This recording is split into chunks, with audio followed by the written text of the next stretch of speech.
Si tu ne connais pas encore Frédéric Lemarchand, ouvre grandes tes oreilles aujourd'hui. L'histoire de cette femme est absolument stupéfiante et inspirante. Nous étions destinés à nous rencontrer, je le savais depuis de nombreuses années, par une histoire qui nous reliait, par des apparitions qui ont eu lieu sur mon ordinateur me prédisant que la rencontre aurait lieu. Chose faite depuis avril 2025 et je vais essayer de te raconter un petit peu de tout ça, même si une vidéo n'y suffira pas.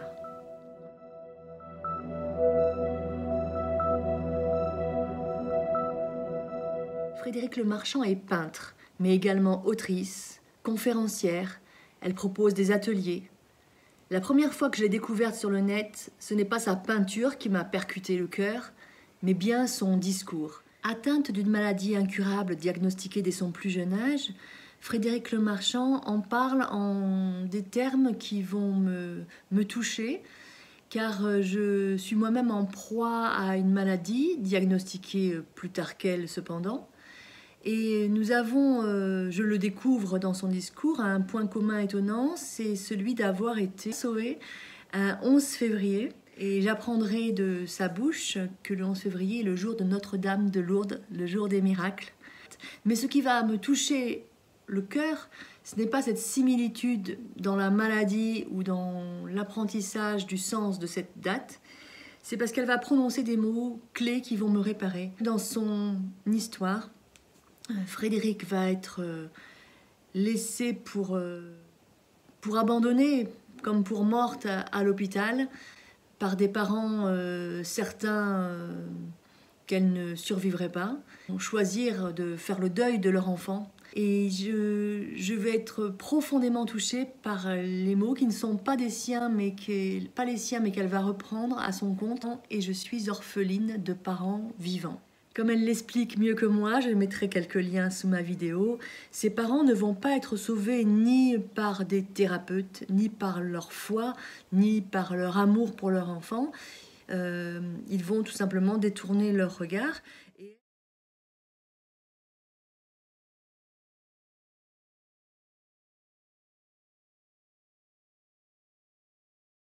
Et elle en entend les couloirs des hôpitaux, pensant qu'elle ne vivra que 10-11 ans, quelque chose dans ce goût-là. Elle fait ce qu'on peut faire depuis un lit d'hôpital, c'est-à-dire dessiner avec un papier, un crayon. Et c'est ainsi qu'elle va pouvoir supporter ce temps-là et avoir droit à des échappées aussi spirituelle, mentale, je pense tout simplement d'occupation quand on est petite fille. C'est ainsi qu'elle va passer ses premières années de vie, comprenant un jour en appelant ses parents et s'apercevant que contre toute attente et tout diagnostic, elle survit, que ses parents ne reviendront en fait pas la chercher et qu'ils ont déjà fait le deuil d'elle. Alors puisque finalement elle ne meurt pas contre tout diagnostic, on va pouvoir commencer à la mettre sur liste d'attente pour des greffes. Mais avec très peu d'espoir. Alors pourquoi? Parce que dans son cas de figure, il faut une greffe du cœur et des 2 poumons. Autant dire que c'est pas monnaie courante, et d'autant plus que ça crée chez elle un grand état de culpabilité, puisqu'elle se dit que même si elle avait le droit à une greffe, à une triple greffe, elle prendrait la vie de 3 personnes qui pourraient être sauvées alors que tout lui reviendrait à elle seule. Donc elle vit pas ça très bien. Et puis il va y avoir des alternances dans sa vie. Là, je vais faire très court. Je te mettrai les vidéos si tu veux vraiment entendre de sa bouche son histoire qui sera mieux racontée avec plus de véracité, de précision.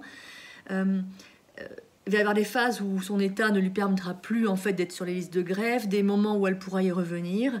Et en tout cas, une vingtaine d'années va passer entre le moment où on la met sur les listes de greffe et le moment où en fait le miracle va avoir lieu.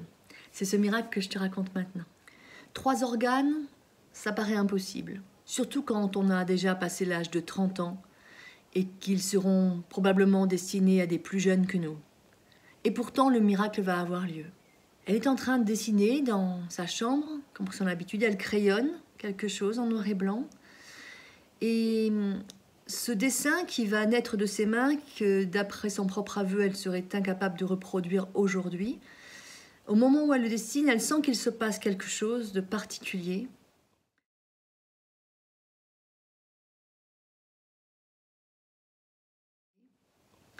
Et au moment où elle va arriver à la fin de ce dessin, elle entend l'hôpital s'agiter, l'hélicoptère se poser. Elle en a l'habitude. Dans ce cas-là, c'est que quelqu'un va être greffé. Et là, elle sait, elle a à peine le temps de poser son crayon que quelqu'un déboule dans sa chambre d'hôpital, lui disant que c'est pour elle, qu'il faut la préparer. Et évidemment, c'est tout de suite, il n'y a pas d'attente possible.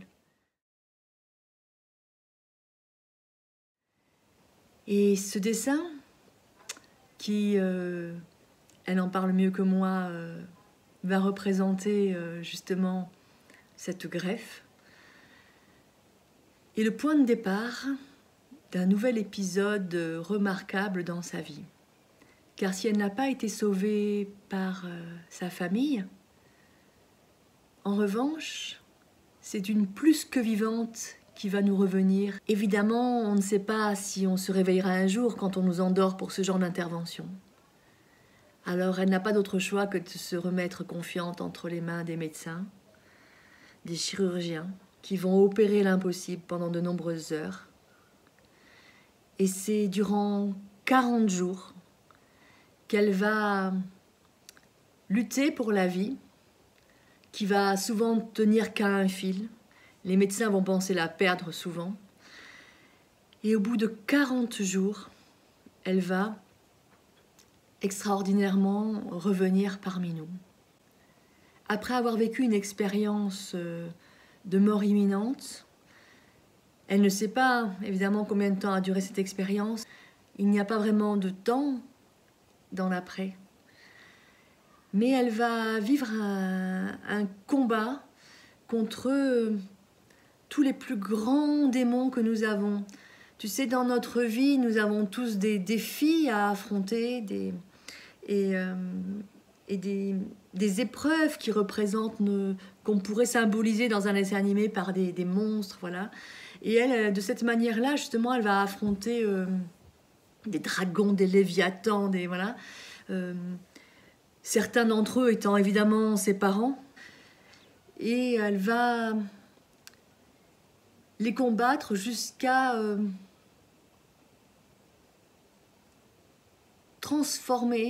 transmuter tout cela en amour.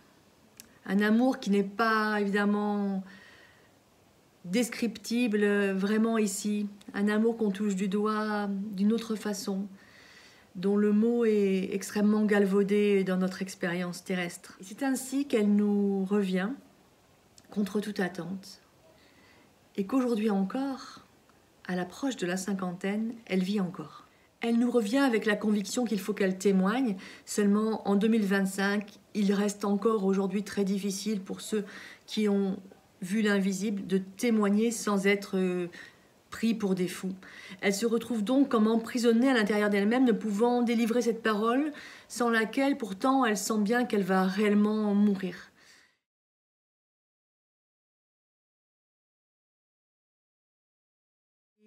C'est la rencontre avec Annick de Souzenel, qui est une grande théologienne orthodoxe, qui va lui permettre justement en partie de déposer tout cela et de mettre des éléments de compréhension sur ce qu'elle a vécu. Et elle va également repeindre des premières toiles totalement allongées sur le sol, parce qu'évidemment elle n'a plus de muscles, plus rien. Donc quand elle va reprendre un petit peu de force, elle va peindre à même le sol sur ces toiles.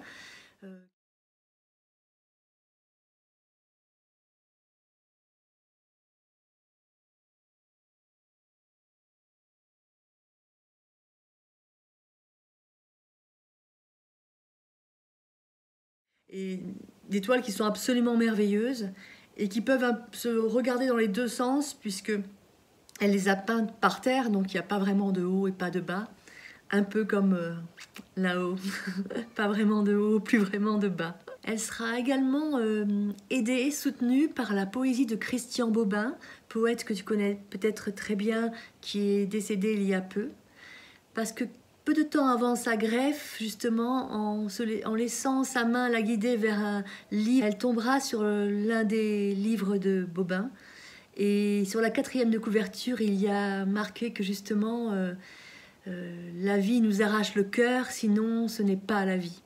Et c'est juste après cela, justement, qu'on va la greffer et réellement, pas seulement symboliquement, lui arracher le cœur. Je ne vais pas rentrer dans les détails, j'essaye que d'en faire un très très bref résumé, sûrement un peu inexact et pas très complet pour des raisons de minutage de cette vidéo. Mais si tu es touché par son histoire, tu pourras vraiment aller trouver à la source des tas d'informations de sa part. À ce jour, sa greffe tient toujours, mais elle a connu des hauts et des bas. Et notamment pendant le Covid aussi, où elle a pu assister à des miracles, puisqu'elle le raconte elle-même, il n'y avait à ce moment-là plus assez de médicaments pour tous les greffés, qui ont évidemment des médicaments anti-rejet à prendre à vie.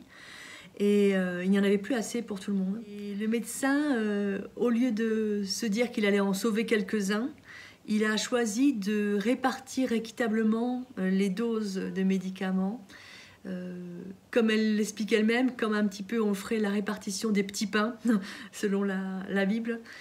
Et miraculeusement, il y a eu tout ce qu'il fallait pour tout le monde, alors que personne n'avait une dose suffisante. Aussi dans un rejet de greffe, justement, suite au Covid, qui l'a aussi affecté, puisque tout ce que nous prenons à cœur, en fait, se manifeste dans la matière. Et cet épisode-là a fait qu'il y a eu un rejet de greffe assez violent, parce qu'elle n'était pas, je la cite, dans l'acceptation de tout cela. Et là, il a fallu commencer aussi à le faire passer son sang dans des machines régulièrement. Et c'est devenu vraiment infernal. Même la machine s'est mise à tomber en panne. Et n'y tenant plus, elle a fini par rejeter tout cela et y renoncer. On lui a donc à nouveau, pour la énième fois de sa vie, donné quelques jours à vivre seulement. Et là, une fois de plus, le pronostic des médecins, qui était qu'un pronostic d'ordinateur, s'est avéré faux, puisque contre toute attente, elle vit aujourd'hui. Son cas a souvent été intéressant pour donner conférence en fac de médecine.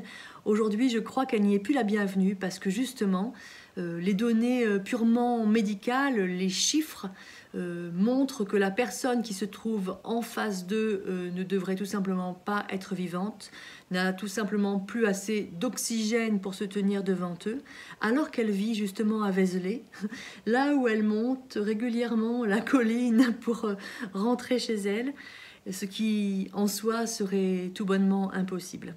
Et plutôt que de chercher à comprendre l'impossible, la médecine préfère ne plus lui donner la parole. De son expérience de lumière, elle tire de merveilleuses peintures qui sont fortement imprégnées de son expérience. Je t'invite à aller regarder de quoi il retourne sur le net. Il y a aussi régulièrement des expos. Je crois qu'il y en a une cet été justement en Bretagne. Tu trouveras tout cela sur son site. Tu peux aussi t'intéresser à ce qu'elle écrit dans ses livres. Alors celui-ci, je ne crois plus qu'il se trouve Cantique du cœur. Je crois qu'elle est en train de vendre les derniers exemplaires, mais il y en a d'autres que tu trouveras aussi sur son site, qui est bien documenté. Maintenant, je voudrais te raconter pourquoi je savais que nous allions nous rencontrer et ce qui s'est passé pour moi, justement, au cours de cette rencontre. Le timing divin, on n'y peut rien. Je reçois, fin janvier 2025, un mail. Je ne sais comment j'ai pu être dans cette mailing list, mais je vois qu'elle propose un atelier pas très loin de chez moi, précisément dans un endroit que non seulement je venais de découvrir, mais qu'en plus c'était dans un lieu que je venais d'explorer, puisque c'était un lieu qui était justement en vente et que je recherche moi-même un lieu à acheter.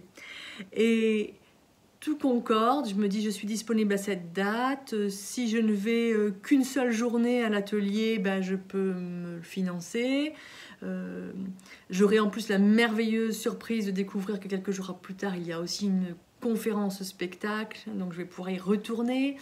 Enfin, tout se combine, sauf que quand j'écris mon mail, eh ben, on me dit que c'est déjà trop tard, que ça a été pris d'assaut. Mais j'arrive à avoir la personne au téléphone et j'arrive à avoir la dernière place en changeant ma date. Et enfin, et dans un souffle, tout comme elle, j'arrive à obtenir une place. Et ce n'est que quelques jours plus tard, après avoir une réponse positive des organisateurs, que je vais me rendre compte que le hasard, qui n'en est jamais un, fait que précisément le jour où j'ai envoyé mon mail, un petit peu tardivement, pour la réservation, c'était un 11 février, ce fameux jour de Notre-Dame de Lourdes. Il va se passer autre chose d'étonnant auquel je n'avais pas repensé pendant 5 ans et qui me prédestinait à rencontrer Frédéric Lemarchand. En avril 2020, avait clignoté sur mon ordinateur en image subliminale l'image de Frédéric Lemarchand donnant un TEDx.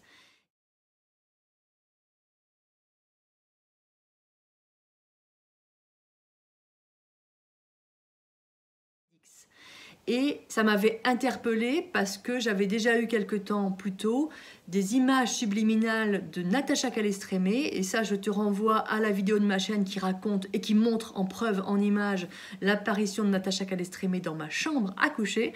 Et bien de la même façon, en avril 2020, cela était devenu ordinaire pour moi. J'avais eu l'image subliminale clignotant sur mon ordinateur de cette fameuse Frédéric Lemarchand. Et je sais que c'est toujours un moyen dans ma propre guidance, sans pouvoir l'expliquer, que je vais devoir rencontrer cette personne. Sauf que Natacha, je l'avais rencontrée dans la semaine, ça a pris 5 ans pour Frédéric. Bref, j'avais complètement oublié cet épisode-là, et ça je l'ai retrouvé après ce stage avec elle, parce que j'ai voulu lui écrire un mail pour la remercier. J'ai voulu retrouver un petit mot qu'elle m'avait déjà écrit à l'époque quand j'avais correspondu très brièvement avec elle. Et je ne le retrouvais pas et ça m'énervait. Et en faisant des fouilles sur mon ordinateur, je suis retombée sur cette vidéo dont j'avais totalement oublié l'existence. C'est-à-dire qu'en 2025, j'avais oublié que 5 ans plus tôt, on avait déjà envoyé des infos comme quoi tu vas la rencontrer. C'était un moment incroyable que je vais essayer un petit peu de te partager, même si ce sera très difficile. Alors je passe donc la découverte de ces peintures et de ce dessin du 11 février qui m'a déjà comme ça percuté en rentrant dans la salle la première, le jour du premier jour de stage. J'ai eu une grande surprise parce que je me suis dit l'après-midi, je savais qu'on faisait un travail sur la peinture intuitive et j'avais hâte. Et je savais que le matin, il y avait plutôt un travail sur la calligraphie des lettres hébraïques. Et moi, ça ne me parlait pas plus que ça. Pour moi, l'alphabet hébraïque, c'est un alphabet comme un autre alphabet. Enfin, c'était pas là-dessus où je plaçais mes attentes, quoi. Et sauf que ça a été une révélation pour moi. Parce que, alors que je ne l'avais pas vue rentrer dans la salle, parce qu'elle se déplace de manière très légère, et elle parle d'ailleurs dans un souffle, elle m'a tendu toute tremblante des petites cartes sur lesquelles elle avait tracé elle-même les lettres de l'alphabet hébraïque. Et j'étais la première à piocher dans cet alphabet une lettre. Et chacun devait faire ensuite de même, ce qui nous permettait de nous positionner dans la salle dans l'ordre de l'alphabet. Et ça a été un premier moment magique parce que j'étais justement au moment précis où elle me tend ce petit jeu de cartes, écrit de sa main, en train de me poser une question existentielle. Vais-je me mettre stratégiquement du côté droit de la salle, près du poêle à bois, car il faisait encore bien frais dans cette immense salle? Vais-je me mettre stratégiquement à l'opposé de la salle, près des toilettes, puisqu'avec mes problèmes, je dois souvent m'y rendre? Vais-je me mettre en face d'elle pour être face à sa présentation et pleinement partager cela avec elle? Je n'ai pas eu le temps d'y répondre, car elle me fait piocher. Et la lettre que je pioche détermine mon exacte place. Et c'est le lamed. Le lamed, c'est la lettre qui pourrait correspondre à notre lettre L, si tu veux. Elle est au milieu de l'alphabet. Et donc, ma place se trouve, mais vraiment pile en face d'elle. Et ce qui me percute également, c'est qu'il y a une petite question, une signification de cette lettre.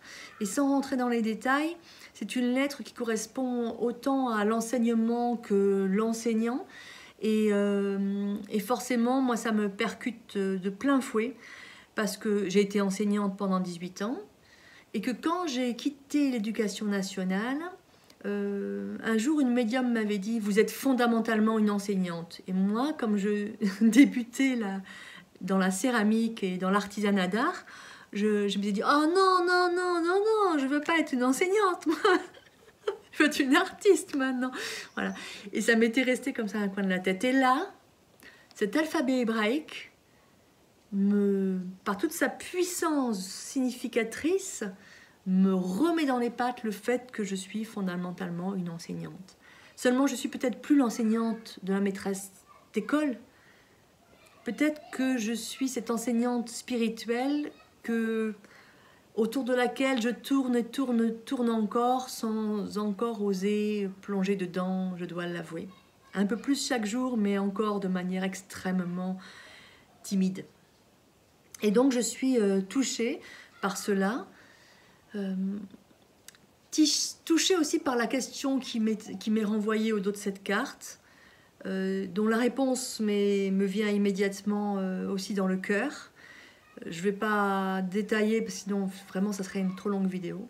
Et je vais découvrir donc par le biais de ce petit apprentissage très court du premier jour la signification des lettres hébraïques. Et c'est vraiment un univers qui va s'ouvrir à moi parce que c'est bien plus qu'un alphabet. Et je vais découvrir que c'est un enseignement de lumière très très très puissant. Donc je vais ressortir un peu groggy de cette phase-là d'apprentissage. Et presque je me dis que ça va être pauvre en apprentissage l'après-midi autour de la peinture, alors que c'est ce que j'attendais le plus. L'après-midi, je vais avoir une grande leçon d'humilité. On va faire un exercice de peinture intuitive selon des codes qu'elle a établis, que je ne vais pas détailler ici parce que je préfère vous en laisser la primeur si vous allez la rencontrer ou si vous voulez découvrir cela sur le net. Mais ce qui va être fort pour moi, c'est que j'ai pourtant appris de multiples façons dans ma vie à lâcher prise de manière à laisser parler mon cœur. J'étais quelqu'un qui restait prostré sur une chaise sans être capable de danser quand j'étais adolescente et qui maintenant peut se laisser aller à toutes les offrandes du corps virevoltantes.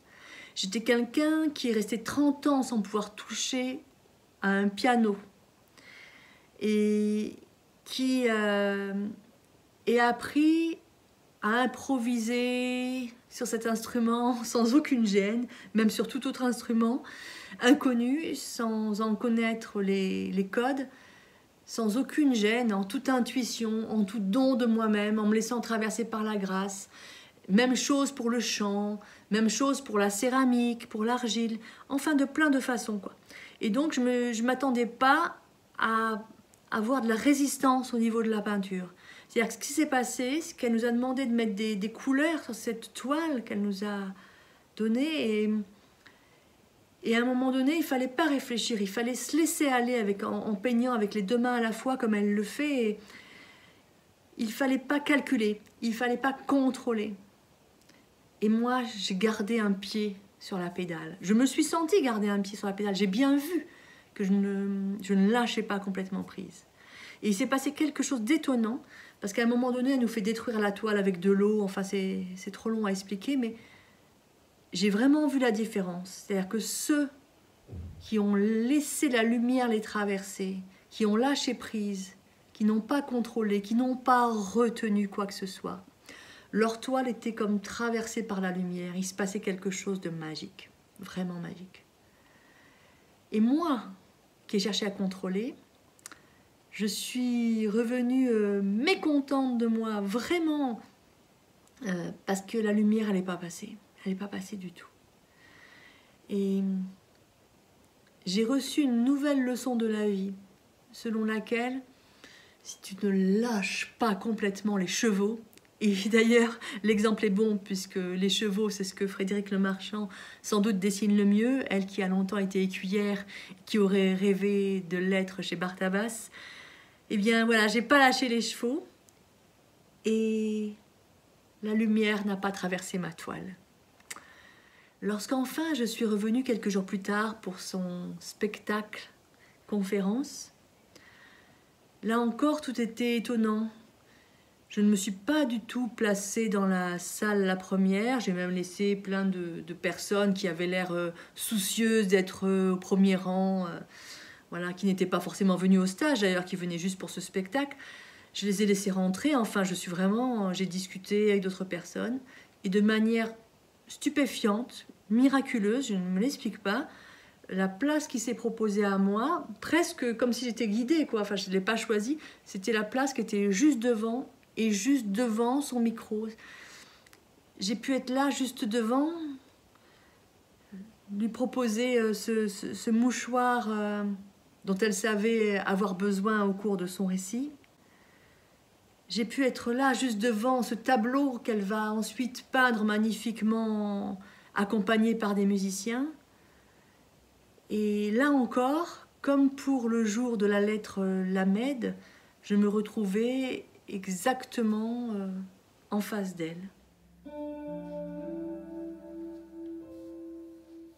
La veille d'aller la voir à cette conférence, j'ai reçu un message parental. On m'enjoignait à me rappeler la date d'anniversaire de naissance de mon frère décédé, date qu'on ne m'a jamais partagée de toute ma vie. Donc, cette date de naissance correspondait justement pile poil avec cette date, conférence, spectacle. C'est seulement quelques semaines plus tard, quand j'ai pris le temps de renvoyer un mail à Frédéric pour pouvoir par politesse aussi lui renvoyer les photos qu'elle m'avait gentiment permise de prendre avec elle, que j'ai réalisé que ma propre fille aînée avait plusieurs tatouages sur son corps. Le tout premier tatouage que ma fille a choisi de faire sur son corps est justement un cœur sanguinolent. Évidemment, ma fille ne connaît pas Frédéric Lemarchand, ni son histoire, ni rien de tout cela. Un an plus tard, ma fille a choisi de faire un deuxième tatouage. Elle a tatoué ici 2 poumons. Alors, en découvrant cela, j'ai écrit à Frédéric Lemarchand, mais sais-tu que le 3e tatouage de ma fille est une main tenant une clé qui ouvre une serrure? Et Frédéric Lemarchand m'a écrit. La main, c'est Yod, c'est la lettre Yod de l'alphabet hébraïque. C'est justement la clé, celle qui ouvre toutes les portes.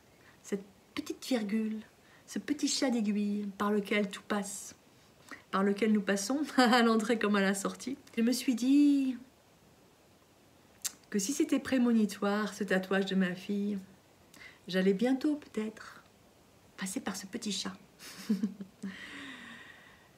Une fois de plus, des choses incompréhensibles nous reliaient. J'espère que je t'aurai donné envie d'aller découvrir Frédéric Lemarchand, son œuvre, ses partages, ses témoignages, son histoire inspirante. J'espère qu'elle contribuera à conduire quelques personnes par le fil de lumière sur un chemin de vérité.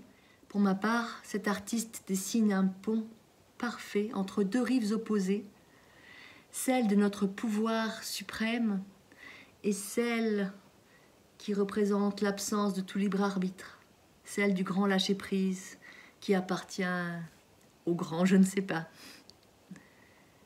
À une prochaine histoire vraie. Merci pour ta fidélité et n'oublie pas de t'abonner.